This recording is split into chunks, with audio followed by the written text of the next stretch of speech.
है और ना ही कुछ हम लेकर जाएंगे।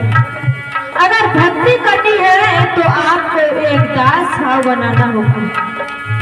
जब हम दास भाव बना लेंगे, भक्तों की संतों की सेवा करेंगे, आश्रम पर रहकर आश्रम पर जो भी किसी भी प्रकार का कोई भी कार्य है बिना बताए उसको हम करेंगे, तो मेरे भक्त बंधुओं जब धीरे धीरे उसको करते जाएंगे तो हमारे अंदर भक्ति का प्रण और सेवा करने का भाव बनता रहेगा। शर्म नहीं, अगर सेवा करने से हम शर्म करेंगे कि मैं बहुत ऊंची जात का हूँ या मैं पैसे वाला हूँ या मैं बहुत सुंदर हूँ, ये सोच करके हम यहाँ आएंगे, बैठ जाएंगे चुपचाप, सेवा नहीं करेंगे, कोई किसी भी प्रकार का भाव विश्वास नहीं करेंगे, तो यहाँ आने से कुछ लाभ प्राप्त नहीं होगा। कहते हैं क्या, सेवा करना चाहते हो, सेवा का भाव बना लेना।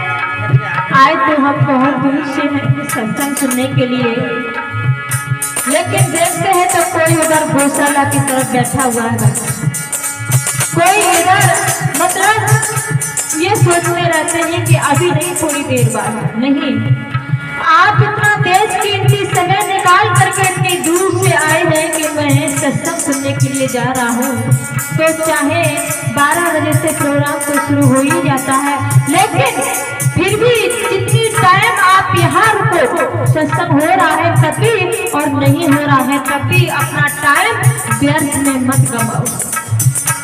जब तक सत्संग नहीं हो रहा है तब तक तीसरी मुद्रा को लगा करके आप जो भी सेवा कर रही है उस सेवा को करो, और जो भी भक्त कोई भी किसी प्रकार के शब्द बोल रहे हैं, सत्संग बोल रहे हैं, उसको ध्यान पूर्वक सुनो। ये मत सोचो कि ये हमसे छोटा है, ये कह रहा है तो इसकी बात को हम नहीं मानेंगे। ऐसा सोच कर अगर करोगे तो आपको उसका कोई फल प्राप्त नहीं होगा। ये कहते हैं क्या, तन की सेवा करते हो, एक कर्म हमारा बनता है।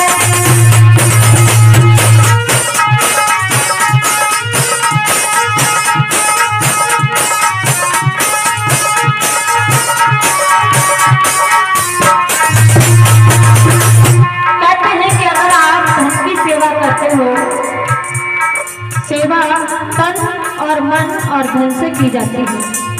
अगर आप धन की सेवा करते हो तो धन आपके खाते में लिख दिया जाएगा कि आपने फलाने आश्रम पर इतनी धन की सेवा की है। वो धन आपके खाते में लिख दिया जाएगा। कहाँ? इस बैंक बैलेंस में नहीं, जहाँ जब तुम उस प्रभु के यहाँ से यहाँ इस धरती पर आपने अपने कदमों को रखा था, तैसे ही आपके खाते में आपका नाम लिख दिया गया था। उस खाते में जो भी आप इस संसार में किसी सत्संग में जो भी दान पुण्य करोगे, कहीं इस संसार में जो भी आप सत्संग सुनोगे, कथा भागवत सुनोगे, वो सब कुछ आपके खाते में लिख दिया जाएगा। जो दान आप धन का कर रहे हो वो आपके खाते में, चाहे 1 रुपया का करो, चाहे 10 का करो, या 1000 या 10,000 जो भी करो, वो आपके खाते में लिख दिया जाएगा। वो निष्फल नहीं जा सकता है। कहते हैं क्या,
फल या फिर वही धन आपके ही काम आएगा, मेरे काम नहीं आएगा। जब आपको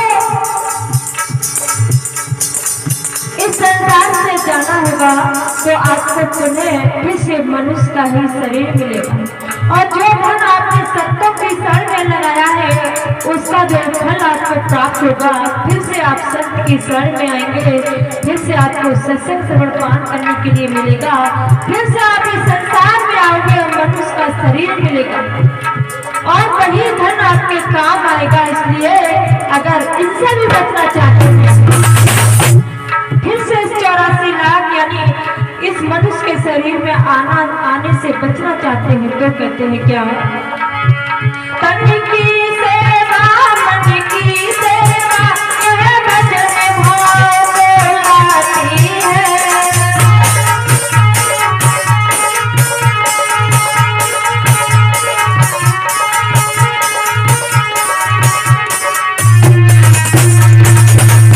कहा तन से, तन कहते हैं शरीर, जो इंसान शरीर से धन से सेवा की बात अलग होती है। कैसे आपने नौकरी, चलो दुकान पर आप काम कर रहे हो या कहीं नौकरी कर रहे हो तो आपने 10,000 की या 1 लाख की सेवा कर दी किसी भी आश्रम पर या सत्संग में। उस सेवा को आपने उस धार्मिक स्थान पर लगा दिया, कुछ दिनों तक आपका मन आपके धन की तरफ रहा और फिर थोड़ी समय में जैसे ही आप दुकान की तरफ गए, नौकरी की तरफ गए, तो आपका मन, आपका चित्त उस नौकरी में लग गया, दुकान में सौदा बेचने में लग गया। उस टाइम तक तुम्हारा पूरा दिल दिमाग सब कुछ तुम्हारी नौकरी में, तुम्हारी दुकान में रहेगा। बाकी उसके बाद जब शाम हुई तब आपको याद आएगा कि मैंने इतना धन उस स्थान पर लगाया है, इससे मुझको मनुष्य का शरीर मिल सकता है। लेकिन कहते हैं कि जो तन से सेवा करता है, मन से सेवा करता है, उसका मन भजन ध्यान में लगता है। जो तन और मन से सेवा नहीं करता है उसका मन भजन ध्यान में नहीं लग सकता है। कितना भी मन लगाएगा फिर भी उसका मन चंचल विचलित रहेगा। अगर सेवा में हम भाव और विश्वास के साथ लगाएंगे सेवा में मन, तो हमारा मन भजन ध्यान में भी लगेगा। कहते हैं क्या,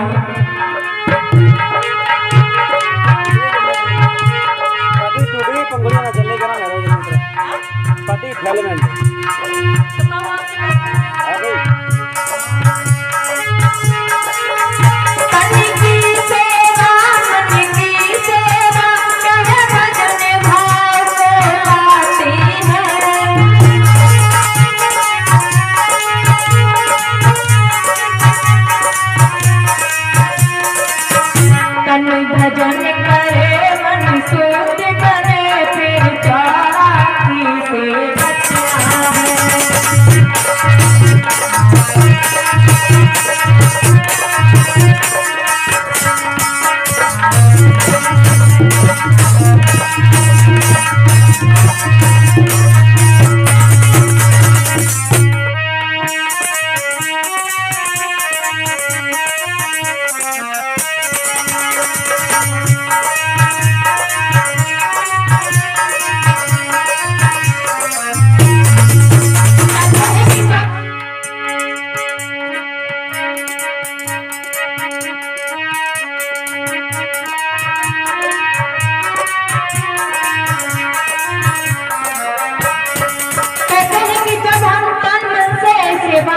हमारा मन भजन ध्यान में लगता है तो भक्त है 84 लाख योनियों से बच जाता है, अपनी इच्छा से इस संसार में आता है और अपनी इच्छा से ये संसार से जाता है।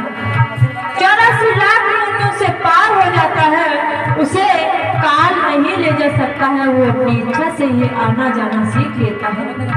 इसलिए कहते हैं भक्ति करना चाहते हो सेवा का भाव बना लेना।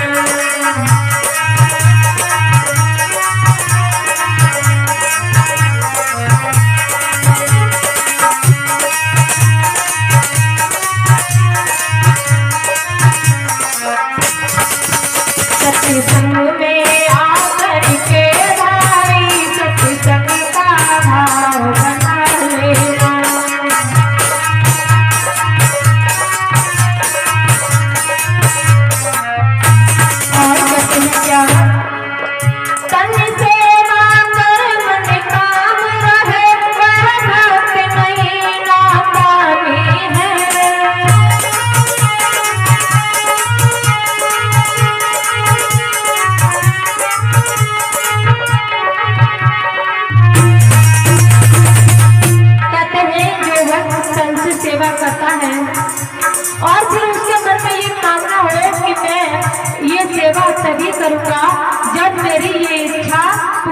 जाएगी तब। अगर ये मेरे मन में भावना है और अगर ये इच्छा पूरी नहीं हुई तो मैं सेवा नहीं करूँगा।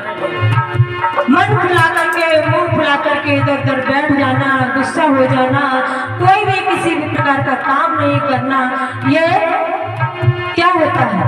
वह भक्त नहीं, कामी भक्त है। क्यों? उसकी वह अपने मन के हिसाब से चल रहा है कि जो उसका मन कह रहा है, उसकी जो संसार की इच्छाएं हैं वो पूरी नहीं हो रही है, इसलिए वो सेवा में मन नहीं लगा पा रहा। ये सब कुछ त्याग करके, चाहे महिला भक्त हो चाहे पुरुष भक्त हो, अपने मन में किसी भी प्रकार का कोई भाव, कोई विश्वास ये लगाकर अगर हम सेवा करेंगे तो फल प्राप्त होगा। और अगर हम कामनाओं के साथ करेंगे कि मेरी ये इच्छा पूरी हो जाए, मेरा ये काम बन जाए, मैं ऐसा हो जाऊं, फलाना, बहुत सी जो बातें होती है संसार की, उसको लेकर के करेगा तो हमारा उद्धार नहीं हो सकता है।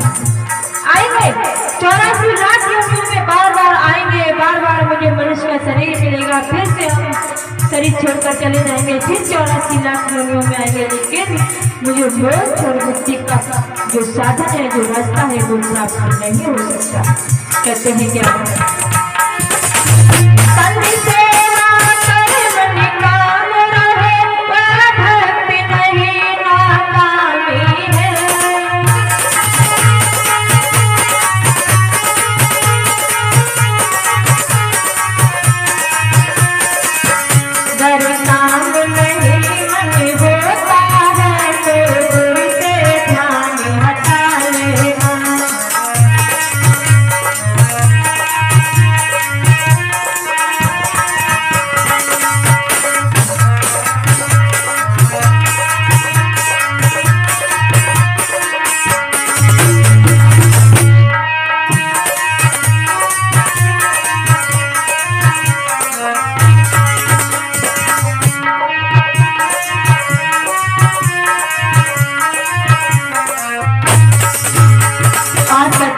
अगर हमारा काम नहीं बना तो हम अपने गुरु से ध्यान हटा लेते हैं, गुरु से विमुख हो जाते हैं, उनको छोड़ देते हैं कि मेरा ये काम नहीं बना, मैं जो चाहता था वो मुझे प्राप्त नहीं हुआ। अगर ऐसा सोच करके मैं संतों की सेवा करता हूँ, आश्रम की सेवा करता हूँ, दान पुण्य करता हूँ, तो ये हम अपने कर्मों को, संस्कारों को बना रहे और बिगाड़ रहे हैं। बार बार मुझे आना पड़ेगा और बार बार मुझे जाना पड़ेगा। इसलिए कहते हैं क्या? भक्ति करना चाहते हो, सेवा का भाव बना लेना।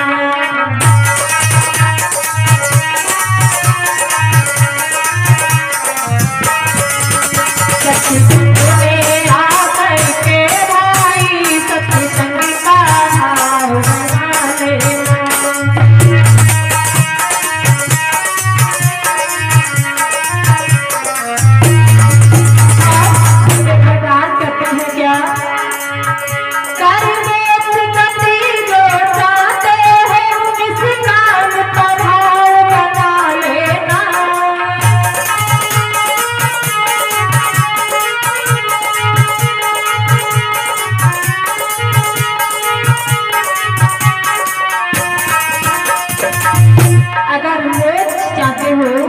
मोक्ष और मुक्ति मिल जाए तो आप अपने घर पर जो काम कर रहे हो उसको करो, कोई बात नहीं। लेकिन अगर आप आश्रम पर आ रहे हो, गुरुदेव भगवान की सेवा कर रहे हो, सत्संग सुन रहे हो, पूजा कर रहे हो, भजन कर रहे हो, ध्यान कर रहे हो, तो किसी भी प्रकार की कोई भी कामना को लेकर के मत करो। अगर ये कामना लेकर के करोगे तो बार बार आओगे, बार बार चले जाओगे। और अगर ये कामना सब निष्काम भाव से, कोई भी किसी भी प्रकार की कोई इच्छा ना रख करके हम भजन ध्यान करें, सेवा करें, पूजा पाठ करें, ध्यान करें, आश्रम पर आए, तो मेरे भगत बंधु हमें मोक्ष और मुक्ति प्राप्त हो जाएगी। अगर इन सभी से अपना मुखड़ा मोड़ दें, किसी भी प्रकार का कोई लोभ नहीं, कोई कामना नहीं, कोई इच्छा नहीं, इन सब से त्याग करके अगर आप सेवा करते हो तभी आपको वह मोक्ष गति प्राप्त हो सकती है, मोक्ष को प्राप्त हो सकते हो। अगर मोह को त्याग दोगे तो जो माया में तुम्हारा मोह लगा हुआ है, घर परिवार में मोह लगा हुआ है, इससे आपको कभी कोई लाभ कोई प्राप्ति नहीं हो सकती। इसलिए कहते हैं क्या,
प्रेम से बोलो सतगुरुदेव